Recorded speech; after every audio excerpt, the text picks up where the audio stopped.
everybody, Brian here. It is Wednesday, the 9th of November, 2016, and when you look at this intraday chart of the S&P 500, it looks pretty uneventful here. We have a market which is above a rising 5-day moving average, and we started with a little gap lower this morning, but that quickly found buyers in here, and as we took out yesterday's highs, we just continued to ramp higher, closing well above the volume-weighted average price, above daily R2, and importantly, well above this 50-day moving average. So what we're going to be looking for over the next few sessions is that if we see pull back from here, maybe we run another day or two, perhaps up into this area. But what we'll be looking for is this 215-ish area to hold as support going forward as this market rebuilds and gets a big uncertain event out of the way. You can argue with the results all you want as far as the election or the price action, but the only thing that matters is the price action. And the price action says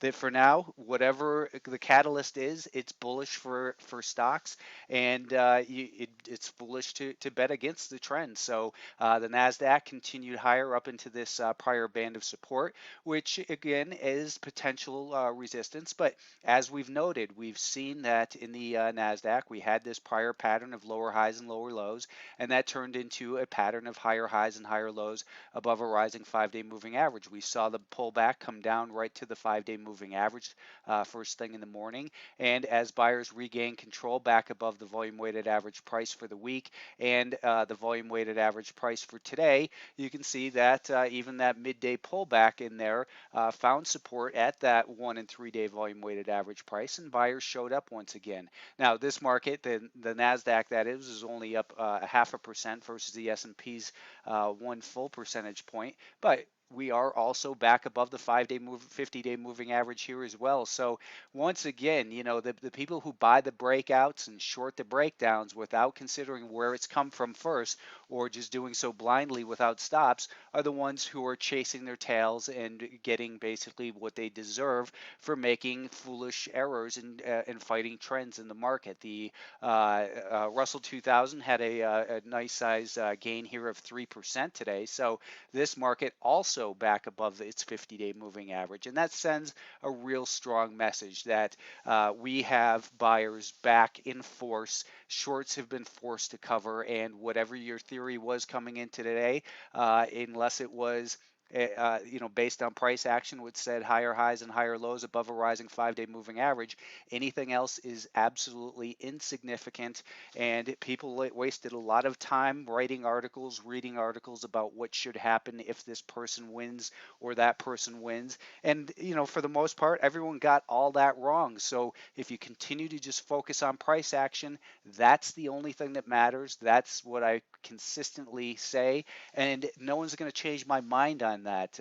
Especially when newer subscribers come in and they don't see how it works during periods of uncertainty, then they argue, they fight, and that's because they've been trained a certain way. The media trains you a way that just doesn't make sense. That you have to have an opinion about what's going to happen if Trump is elected or if Hillary is. The fact is, if we just follow price action, that's the only opinion that matters. There's a collective opinion of the market, not a couple of pundits on TV.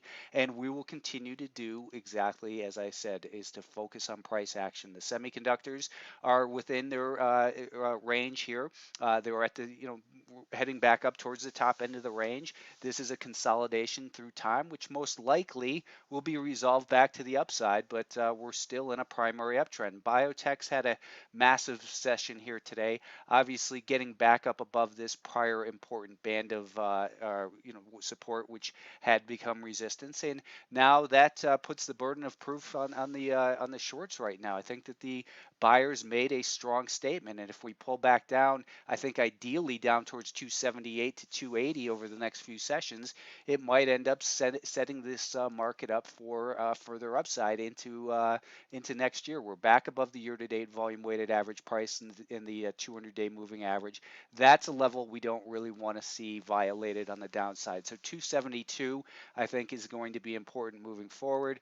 What we want to do is hopefully see some pullbacks down towards that level, and then we can reassess from there. But obviously, obviously you don't want to be the buyer up in here, or at least I don't want to be. The market did close back above that volume weighted average price for the day, so a very strong session. We also saw that bonds got hurt badly today, and people say the bond market is smarter than the stock markets, and bonds lead the stocks. Not always true. Focus on the S&P 500 if you're trading the S&P 500. If you're focused on bonds, you should be studying bonds, not the S&P 500. The relationship that is theoretically there does not always exist. We had gold soar at the open today, and that came all the way back as the people who panicked and reacted emotionally to the market, got stuck in a bad position here. Let's take a look at Apple. It was down a little bit here today, but it's starting to heal a little bit. It seems as though we have decent support found now down near the 108 level, and this little band of resistance is what's next ahead for this market. The 5-day moving average starting to flatten out tomorrow. So on the intermediate term time frame, we could be setting up for further upside in the shares of Apple. It's a little disappointing though that the market leader is not back above that 50-day moving average. So if you're going to trade Apple based on Apple. Don't trade it based on the Nasdaq. Don't trade it based on the SPY or vice versa. Each stock gets traded and managed risk on its own merits.